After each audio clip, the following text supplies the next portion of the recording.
مائیں ہی نسل سنوارتی ہیں۔ ایک معلم قرآن انتہائی نصیحت آموز واقعہ بیان کرتے ہوئے کہتے ہیں، ایک بچہ میرے پاس آیا جو مدرسے میں داخلہ لینے کا شدید خواہش مند تھا۔ میں نے اس سے پوچھا، بچے آپ کو قرآن کا کچھ حصہ زبانی یاد ہے؟ بچے نے کہا جی۔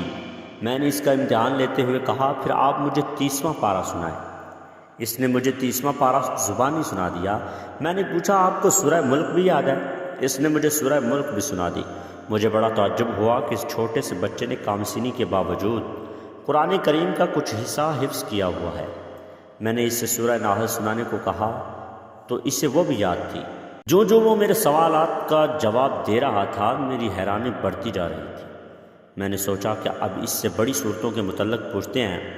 میں نے کہا، آپ کو سورہ بقرہ بھی یاد ہے؟ اس نے ہاں میں جواب دیا اور ساتھ ہی کسی غلطی کے بغیر سورۃ بقرہ بھی زبانی سنا ڈالی۔ میں نے متعجب ہو کر پوچھا، بچے لگتا ہے آپ نے پورا قرآن حفظ کر رکھا ہے۔ اس نے کہا جی۔ یہ سنتے ہی فرت مسرت سے میری زبان سے بے ساختہ سبحان اللہ، ماشاء اللہ، تبارک اللہ کے الفاظ ادا ہونا شروع ہو گئے۔ میں نے اس سے کہا، آپ کل میرے دفتر آ جائیے گا اور ساتھ اپنے سرپرست کو بھی لیتے آئیے گا۔ میں بچے کے جانے کے بعد حیرت و استعجاب کے سمندر میں ڈوبا رہا اور دل ہی دل میں تانے بانے بنتا رہا کہ یقیناً اس کے والد صاحب دین کے پابند، نیک سیرت اور قرآن سے شدید محبت رکھنے والے ہوں گے، جس کے نتیجے میں اس نے اپنے بچوں کو اتنی چھوٹی عمر میں قرآن یاد کرا دیا ہے۔ مجھے اس وقت حیرانی کا شدید جھٹکا لگا جب وہ کل صبح اپنے والد صاحب کو لے کر آیا۔ اس کے والد صاحب ظاہری شکل و صورت سے بالکل بھی مطابقہ سنت اور پابند شریعت نہیں لگ رہے تھے۔ اس بچے کے باپ نے میری پریشانی اور استعجاب کو بھانپ لیا اور فوراً بولا، میں جانتا ہوں آپ میرے اس بچے کا والد ہونے کی وجہ سے حیران و ششدر ہو رہے ہیں۔ میں ابھی آپ کی حیرت ختم کر دیتا ہوں۔ اصل بات یہ ہے کہ اس بچے کے حفظ قرآن کے پیچھے اس کی والدہ کا ہاتھ ہے، جو بچوں کی تربیت کے حوالے سے 1000 آدمیوں کے برابر ہے۔ آپ یہ بات سن کر مزید حیران ہوں گے کہ میرے 3 بیٹے ہیں اور سب قرآن کے حافظ ہیں۔ میری سب سے چھوٹی بیٹی 4 سال کی ہے اور وہ بھی 30واں پارہ حفظ کر چکی ہے۔ میری حیرانی انتہا کو پہنچ چکی تھی۔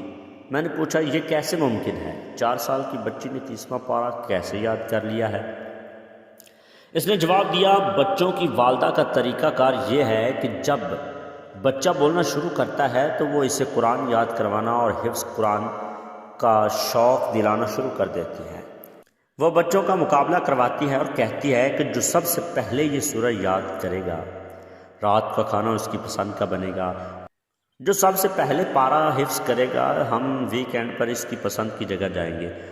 جو سب سے پہلے قرآن ختم کرے گا، ہم سالانہ چھٹیاں اس کے منتخب کردہ علاقے میں گزارنے جائیں گے۔